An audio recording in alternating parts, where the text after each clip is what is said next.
राधा स्वामी दाता दयाल की दया, राधा स्वामी सहाय, राधा स्वामी। यह पुस्तक है अनमोल चरित्र और इसमें परम संत हजूर ताराचंद जी महाराज का जीवन चरित्र वृतांत है, जो कि कंवर साहिब द्वारा बड़े महाराज जी को समर्पित है।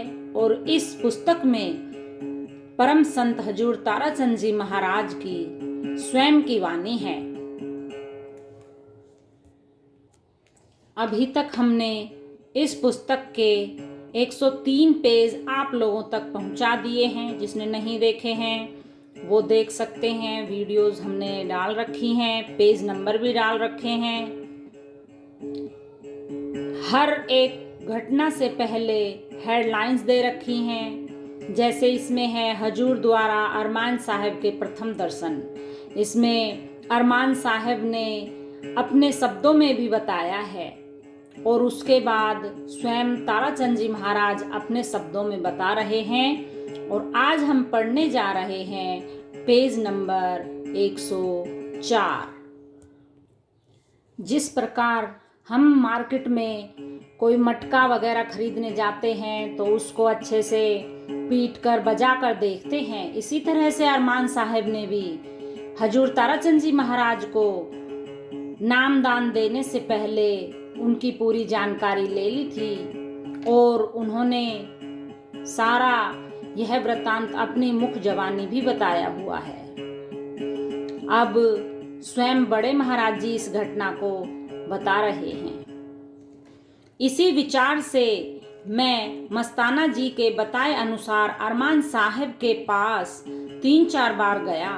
वे गोलागढ़ गांव में जहां बंसीलाल के परिवार वाले भी पढ़ने आया करते थे, मैं उनके पास गया। उनको देखकर सोचा कि यह तो सफेद पोस मास्टर है, इनके पास क्या रखा है। वह वस्तु तो किसी महात्मा से ही मिलेगी। अरमान साहिब से मिला तो उन्होंने कहा, अभी समय नहीं आया है, आपको नाम फिर मिलेगा। मुझे तो उस चीज का पता नहीं था। दूसरी बार मैं फिर गया, उस समय उनको फिर देखा तो वही बातें मेरे दिमाग में आ गईं। उन्होंने फिर कह दिया कि अभी समय नहीं आया है, नामदान समय आने पर ही मिलेगा।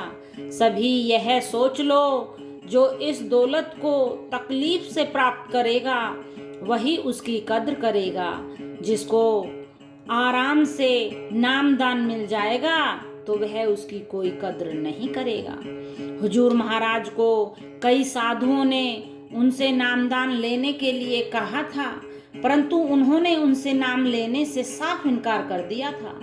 अरमान साहब से बातचीत करने के बाद उन्होंने महसूस किया कि अपने सही स्थान पर पहुंच गए हैं। यद्यपि अरमान साहब की वेशभूषा उनकी कल्पनाओं के अनुरूप नहीं मिली थी, फिर भी उनको साधारण संसारी मनुष्य की वेशभूषा में उन्हें अरमान साहब की करनी का आभास हो गया था और उनके दर्शन करके विशेष प्रकार की शांति अनुभव हुआ था।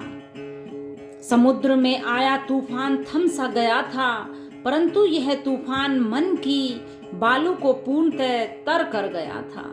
हजूर महाराज जी को एक बार यही विचार आया कि उतावलेपन में फल पाने वालों को कबीर जी ने ठीक ही समझाया है कि धीरे धीरे रे मना, धीरे सब कुछ होए, माली सींचे सो घड़ा, रीतु आए फल होए। हजूर अरमान साहब से ये बातें करने के बाद घर लौट आए। उनको अरमान साहब के ये शब्द बार बार याद आ रहे थे कि आपको नामदान के लिए कुछ दिन इंतजार करना पड़ेगा, अभी आपका नामदान देने का समय नहीं आया है। राधा स्वामी। नाम की प्राप्ति सरलता से नहीं होती। नाम प्राप्त करना बच्चों का खेल नहीं है, यह तो सच्चे स्वामी से मिलने का माध्यम है। नाम लेने के लिए जो विरह होती है वह नाम परम आवश्यक है।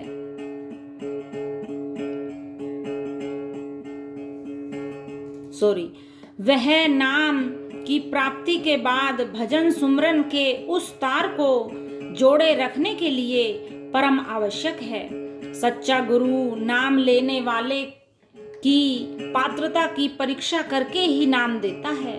तभी गुरु की शरण में आए हुए जीव की एकाग्रता और पवित्रता उसके आगे बढ़ने से सहायक होती है। अन्यथा कोल्लू के बैल की भांति जीव वहीं चक्कर काटता रहता है। आंखों पर बंधी पट्टी खुलने पर ही उसको पता चलता है कि वह जहां था वहीं है। एक बनिए की लड़की ने अपने पति से कहा कि तू नाम ले ले, तुझे राम मिल जाएगा। वह बनिया स्वार्थी किस्म का था। उसने कहा, क्या राम जरूर मिल जाएगा? उसकी पत्नी ने कहा, हाँ जरूर मिल जाएगा। दोनों गए और सेठ को नाम दिलवा दिया। कुछ दिनों तक वह साधन में बैठा, पर मन डावाडोल रहने से कुछ हासिल नहीं हुआ।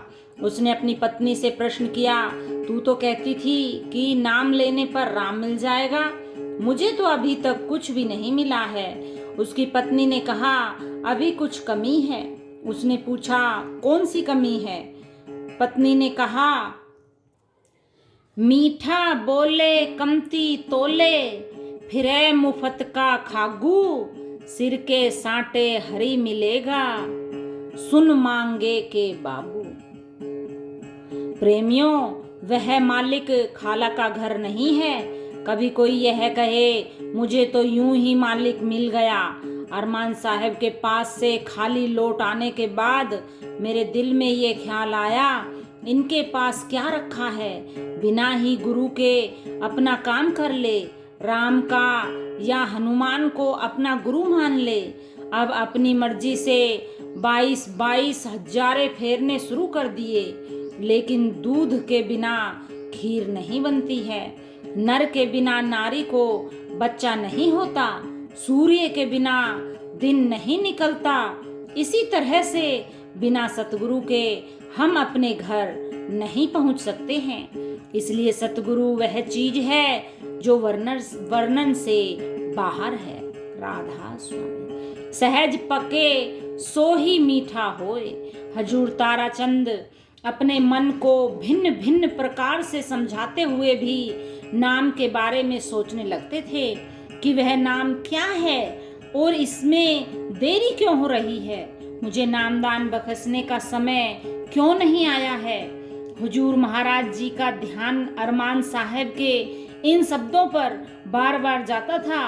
उन्हें अपने मन को समझाते रहने पर भी बेचैनी महसूस होती थी और उन्हें महसूस हुआ कि अपने आप को अधिक समय तक रोक नहीं सकूं। हुजूर अपने आप को अरमान साहब से बंधा हुआ समझते थे। वे डरते भी थे जल्दी करने से अरमान साहब नाराज होकर उन्हें नाम की बख्शिश करने से ही इनकार न कर दें। अपने दर्द अथवा आंतरिक पीड़ा को तो ये ही जानते थे।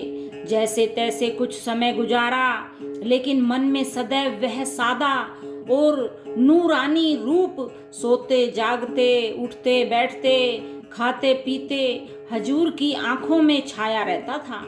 एक तो मस्ताना जी ने ही इनको बता दिया था कि ये अरमान साहब के हंस थे और अरमान साहब से मिलकर तो इनको ऐसा लगा कि इन्होंने अपनी उस मंजिल को पा लिया है जिसके लिए बचपन से इस उम्र तक जगह जगह की खाक छाननी पड़ी। वह खुदा भी तो उन्हीं की मदद करता है जो स्वयं हिम्मत करते हैं। कुछ दिन के अंतराल के बाद हुजूर अपने इस प्रकार के दृढ़ निश्चय के साथ पुनः अरमान साहब से नामदान की बख्शिश लेने के लिए हाजिर हुए और उनसे अपनी मनसा फिर दोहराई।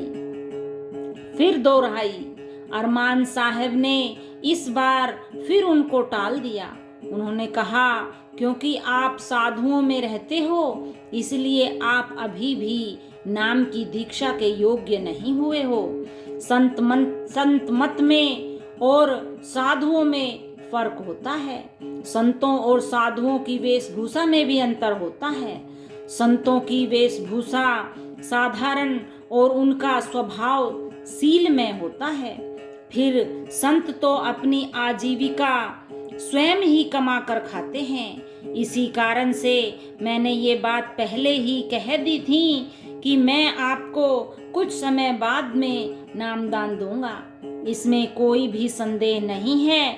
मैं आपको नाम की बख्शीश अवश्य ही करूंगा, क्योंकि मुझे आपके उच्च विचारों ने बहुत प्रभावित किया है। और जब आपसे पहली मुलाकात हुई थी उसी समय से मुझे न जाने क्यों ऐसा अनुभव हो रहा है कि जैसे मुझसे जुदा हुई कोई चीज पुनः मुझे प्राप्त हो गई हो। आपकी बातों में एक विशेष आकर्षण है जो मुझे अपनत्व के बंधन में बांधता जा रहा है। आपके चेहरे से एक विशेष प्रकार की आभा झलक रही है। मैं आपके पवित्र विचारों और सच्ची लगन से बड़ा खुश हूँ, लेकिन नाम के लिए तो आपको कुछ समय और इंतजार करना पड़ेगा। हुजूर के दिल में एक आशा की किरण फूटी और विदाई लेकर वापस आ गए। इस प्रकार हुजूर एक बार फिर अरमान साहब के पास से बिना नाम लिए ही निराश होकर वापस दिनौंद आ गए। राधा स्वामी। हुजूर को नामदान। भली हुई सतगुरु मिले, यानी उमर के माह तारा चंद बहा जाए था, गहकर काढ़ा बाह। दया करी सतगुरु मेरे, मैं बालक नादान, तारा चंद को दे दिया सूरत सवद का ज्ञान। राधा स्वामी। हुजूर इस बार अपने आप को अधिक देर तक दिनोद में नहीं रोक सके। वे 3-4 दिन के बाद ही यह सोचकर चौथी बार फिर अरमान साहब के पास जा पहुंचे कि इस बार तो मैं नामदान लेकर ही लौटूंगा। चौथी बार अरमान साहब हुजूर को अपने पास आया देखकर हंसे और प्रसन्न मुद्रा में उनसे बोले, क्या आप नाम की दीक्षा के लिए फिर मेरे पास आ गए हो? आपको नाम की दीक्षा तो मैं दे दूंगा, परंतु मेरे नियम बहुत ही कठोर हैं। क्या आप मेरे सभी नियमों का पालन कर सकोगे? यदि आप मेरे सभी नियमों को मान लोगे तो मैं अवश्य ही आपको नामदान दे दूंगा। हुजूर ने कहा, जो भी नियम आप मुझे बताएंगे वे मेरे लिए लक्ष्मण रेखा होंगे और मैं कभी भी उनका उल्लंघन नहीं करूंगा। इतना कहते ही हुजूर की आंखों में खुशी के आंसू आ गए, क्योंकि आज उनको अपने जीवन के लक्ष्य की प्राप्ति के लिए सबसे उत्तम दात यानी रहबर तथा राह मिलने जा रही थी, जिसकी वे बहुत दिनों से प्रतीक्षा कर रहे थे।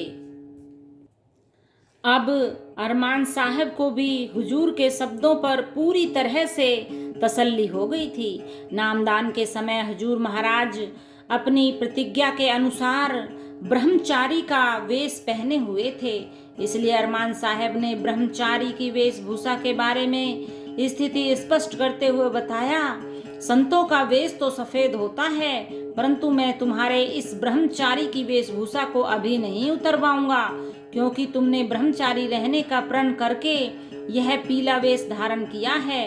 और फिर कहा, तुम्हारे प्रण के 12 वर्ष पूरे होने पर सफेद वस्त्र धारण करने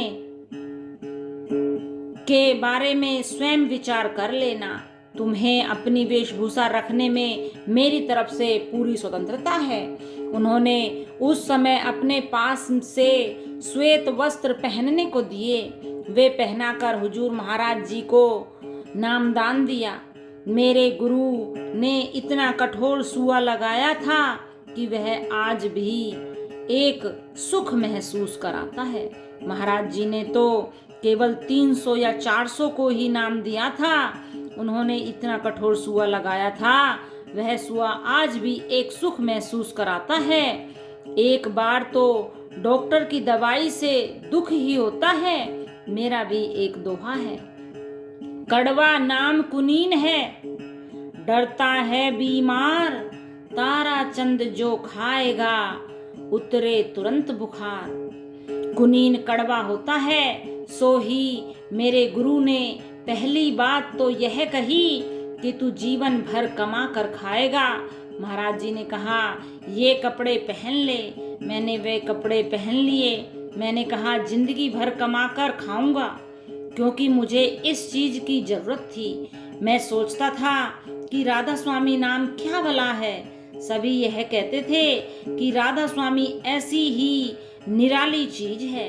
मैंने उनसे कहा कि मैंने इन बातों का तो नेम कर लिया है। उन्होंने कहा कि नेम और भी कर। मैंने कहा बताओ। वे बोले कि अकेली लड़की से कभी भी कमरे में बात नहीं करेगा। मैंने कहा ठीक है जी।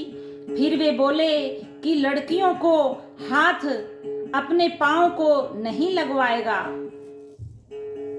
और जो सुल्फा, गांजा, शराब, अफीम आदि बेचते हैं, जो 2 नंबर का धंधा करते हैं, उनके घर के अन्न को खा लिया तो गो हत्या जैसा पाप लगेगा। मैंने कहा यदि कोई धोखा हो जाए तो दोष किसको लगेगा? तब उन्होंने कहा यदि कोई धोखा करेगा तो अगला आदमी डूबेगा, तेरा इसमें कोई दोष नहीं होगा। उन्होंने कहा जानबूझकर यदि कोई भी नियम तोड़ेगा तो तू डूब जाएगा। यदि संगत के 4 पैसे भी खा लिए तो कीड़े पड़कर मरेगा। अब मैं संगत के पैसे कैसे खाता? उन्होंने तो पाप पहले ही काट दिया था। मेरे पास तो 5-7 बीघे जमीन है। मैंने जो और जमीन कमा कर ली है, उस जमीन को मैं अपनी नहीं मानता हूँ। वह जमीन तो आश्रम के नाम है। मेरा तो एक ही किला यानी एकड़ है। उस जमीन में मेरे खाने लायक अनाज हो जाता है, और फिर मेरे पास न ही तो कोई बढ़िया कपड़े हैं और न ही कड़ा, घड़ी, अंगूठी मेरे पास है। सारे खेत का मेरा हिसाब रहता है। फिर वे बोले किसी भी सत्संग के लिए सामलात भूमि का उपयोग नहीं करोगे, और सामलात भूमि में कोई डेरा या आश्रम नहीं बनाओगे, तथा आश्रम राधा स्वामी के नाम से ही बनवाओगे। मेरे नाम से कोई डेरा या आश्रम नहीं बनवाओगे। उन्होंने कहा बड़े राज दरबारों में मत जाना, कोई काम हो तो ही जाना। उनके घरों पर तो वही जाया करते हैं जो 3 चीज चाहते हैं, पैसा, इज्जत और मीठा। मेरे गुरु ने मुझे कहा किसी बात को पर्दे में नहीं रखना।